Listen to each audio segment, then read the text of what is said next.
Hello everyone, Assalamu alaikum. আজি share কৰিবলৈ লৈছোঁ এটা নতুন ৰেচিপি আৰু আজি ৰেচিপিটো হৈছে চিজি কাটলেট আৰু ইয়াক বা চপ বুলি কোৱা হয়। তো এইটো ইফতাৰীৰ সময়ত বনাব পৰা যায়, বহুত কম সময়তে এইটো ৰেচিপিটো বনাব পাৰি আৰু খাবলৈ খুব বেছি টেষ্টি হয়। মাজত চিজ এনেকৈ ভৰাই পেলাই বনালে পিছত এনেকৈ ভাঙি পেলাই চাবকে ধুনীয়াকৈ চিজটো দেখি পাই থাকে। তো এনে খাবলৈও টেষ্টি হয় আৰু বনাবলৈও বহুত বেছি ইজি। তো এইটো বনাবৰ কাৰণে প্ৰথমতে বস্তুখিনি ৰেডি কৰিব লাগিব। ইয়াত যি মই ব্যৱহাৰ কৰিম, তো প্ৰথমতে আলু লৈ লৈছোঁ। আলুখিনি মই বইল কৰি ল'ম, তাৰ কাৰণে এটা কুকাৰত দি লৈছোঁ আৰু পানী দি লৈছোঁ। এই ঢাকনটো লগাই পেলাই 2 চিটি লগাই ল'ম। আলুটো যেতিয়া বইল হৈ যাব, ইয়াৰ বাকলিখিনি গুচাই ল'ম প্ৰথমতে আৰু তাৰ পাছতে চামুচ এটাৰে পিটিকি ল'ম। যিহেতু মই এইটো কুকাৰত দিছোঁ, তো ধুনীয়াকৈ বইল হৈ গৈছে, তো বেছি দৰকাৰ হোৱা নাই এইটো পিটিকিবৰ কাৰণে। তো এতিয়া ইয়াতে ব্যৱহাৰ কৰিছোঁ ময়দা এক সৰু বাতি 1 বাতি ময়দা লৈ লৈছোঁ আৰু লগতে ইয়াতে এড কৰিম মই বেচন। আধা বাতিতকৈ কম মই বেচন দি লৈছোঁ ইয়াতে। আৰু এতিয়া এইখিনি গোটেইখিনি মিক্স কৰি ল'ম। প্ৰথমতে আলু, ময়দা আৰু বেচন তিনিটা বস্তু ধুনীয়াকৈ এইটো মিক্স কৰি ল'ম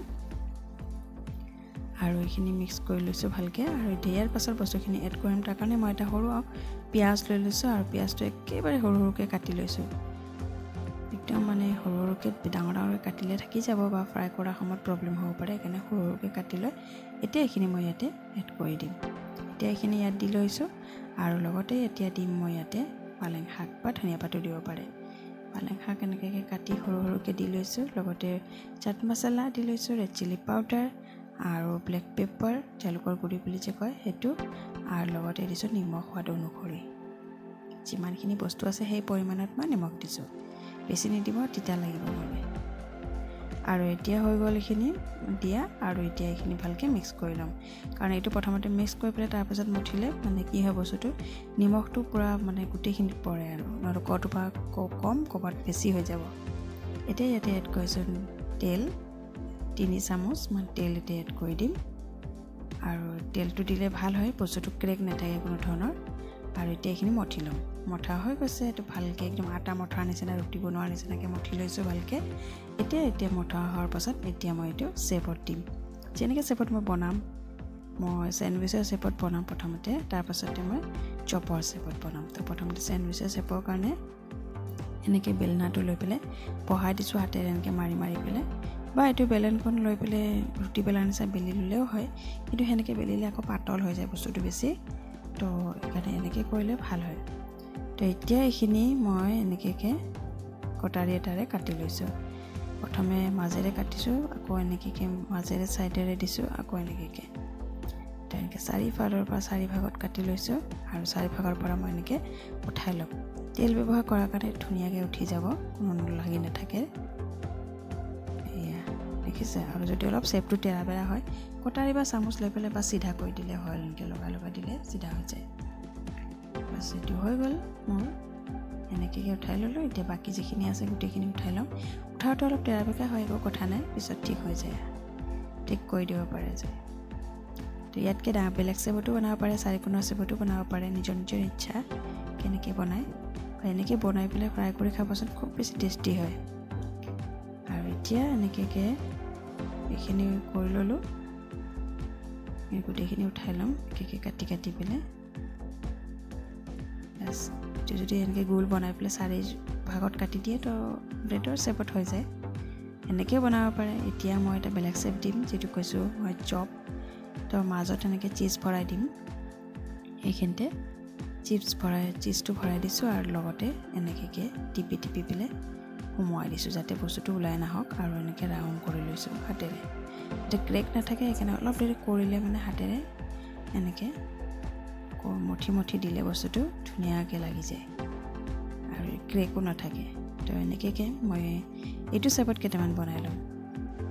তো এনেকৈ দি লৈছোঁ। এনেকৈ সৰু ল'ৰা ছোৱালী খাব খুব বেছি ভাল পায়। মাজত এনেকৈ চিজ ভৰাই পেলাই এনেকৈ বনাই দিবচোন, খুব বেছি ভাল পায় তেওঁলোকে খাবলৈ। ডাঙৰ মানুহো ভাল পায়, নোহোৱা নহয়, চবেই চিজ ভাল পায়।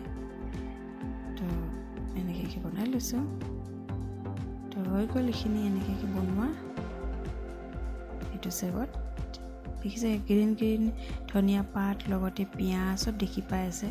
তো এনেকৈ খাবলৈও টেষ্টি হয় আৰু দেখাটো ইমান ধুনীয়া কালাৰ এটা আহে। তো এনেকৈ মই গোটেইখিনি এতিয়া বনাই লৈছোঁ। এইটো অলমষ্ট মোৰ হ'ব হৈছে বনোৱা। এতিয়া ফ্ৰাই কৰিবৰ কাৰণে মই ৰেডি কৰিব লাগিব। যাৰ কাৰণে গেছত কেৰাহী বহাব লাগিব আৰু তেল দিব লাগিব। তেলত ফ্ৰাই কৰিম। আৰু সদায় এটা বস্তু ধ্যান দিব লাগে যে আমি যিমানখিনি তেল ব্যৱহাৰ কৰোঁ ঘৰত সিমানখিনি তেলতে ভাজিব লাগে। হোটেলৰ নিচিনা নহয় বোলে কেৰাহী তেলত আজি ভাজিছোঁ আৰু নেক্সট দিনা আকৌ সেই তেলটোতে ফ্ৰাই কৰিব, এনেকৈ আনহেল্ডি হয় বস্তুবিলাক। তো ইমানেই এই তেল ইউজ কৰিব লাগে যিখিনি আমি কৰিব পাৰোঁ ঘৰত। তো এতিয়া মই কেৰাহীত তেল দিছোঁ, তেলটো গৰম হওক, তাৰপাছতে এটা এটাকৈ প্ৰথমে কাটলেটকেইটা ফ্ৰাই কৰি ল'ম। তো এতিয়া প্ৰথমতে কাটলেটকেইটা দি লৈছোঁ। দিওঁতে অলপ তেৰা বেৰা হ'লে হাতেৰে চিধাকৈ দিলে হ'ল আৰু হৈ যায় এইটো, কাৰণ আটা ময়দা এইবোৰ বস্তু হয় যিহেতু। তো অলপ তেৰা বেৰা হৈ যায়, কথা নাই তাতে, হাতেৰে আকৌ চিধা কৰি দিব পাৰি বা সেই শ্বেপটোত আনি দিব পাৰি। তো এনেকৈ দি লৈছোঁ। এইখিনি এতিয়া প্ৰথমে হাই ফ্লেমত দিছোঁ, তাৰপাছতে মাজতে মিডিয়াম, তাৰপাছতে ল' ফ্লেম কৰিম, কাৰণ ক্ৰাঞ্চি হ'ব লাগিব ন বস্তুটো। ভিতৰত নৰম আৰু বাহিৰৰখিনি ক্ৰাঞ্চি হ'লে খাবও টেষ্টি হয়। এটা খৰ খৰ আৱাজ হয় যে, সেই আৱাজটো হয় তেতিয়া। বা আপুনি যদি বেছি হাই ফ্লেমত ফ্ৰাই কৰে ভিতৰত নপকে আৰু বাহিৰত জ্বলি যাব পাৰে। সেইকাৰণে এতিয়া প্ৰথমে হাই ফ্লেম কৰি, তাৰপাছতে মিডিয়াম ফ্লেম কৰি, তাৰপাছতে ল' ফ্লেম কৰি দিব লাগে। তো তেতিয়া মানে বস্তুটো খাব খুব বেছি টেষ্টি হয়। আৰু এতিয়া এনেকৈ বস্তুত কেতিয়াও চামুচ ব্যৱহাৰ কৰিব নালাগে।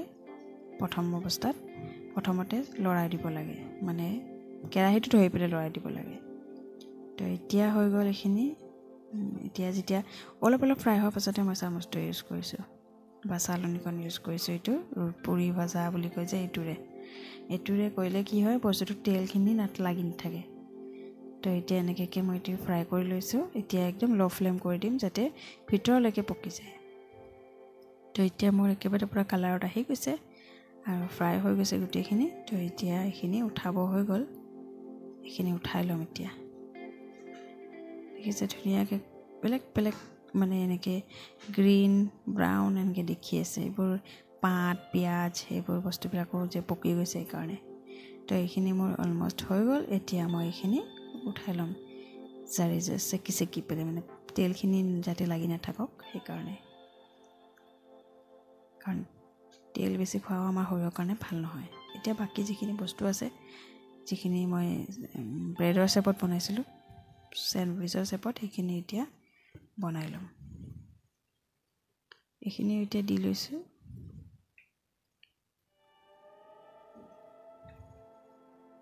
এইখিনি এতিয়া দি ল'লোঁ এনেকৈ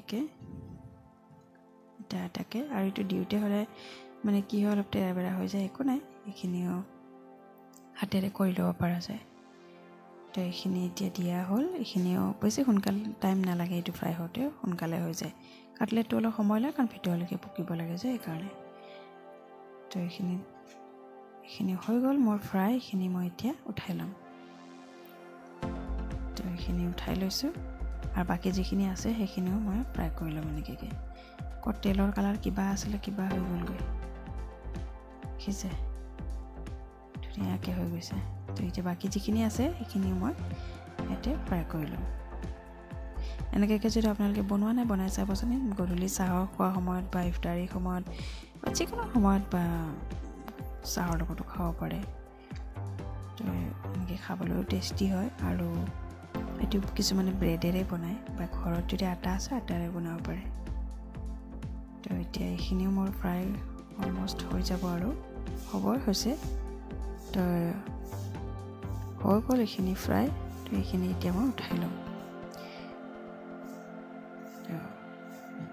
লুটিয়াই দিছোঁ, যিটো অলপ অলপ কেঁচা আছে সেইখিনি যাতে পকি যায়। তো মোৰ গোটেই ৰেডি হৈ গ'ল। লগতে মই ইয়াতে চচ লৈছোঁ, নেমু লৈছোঁ। নেমু চেপি খালে ইমান বেছি টেষ্ট হয়। তো এইটোৱে আছিলে আজিৰ ৰেচিপি চাই কেনেকুৱা লাগিছে জনাব। আৰু ৰেচিপি ভাল লাগিলে লাইক শ্বেয়াৰ এণ্ড ছাবস্ক্ৰাইব কৰিব। আৰু ঘৰত এবাৰ হ'লেও বনাই চাবচোন। ইফতাৰী সময়ত বনাই চাব, বহুত কম সময়তে হৈ যায় আৰু একদম টেষ্টি হয় খাবলৈ। এটা ভাঙি দেখুৱাইছোঁ, দেখিছে ভিতৰত ইমান ধুনীয়াকৈ চিজটো দেখি আছে। তো এইটোৱে আজি ৰেচিপি আছিলে। বাই।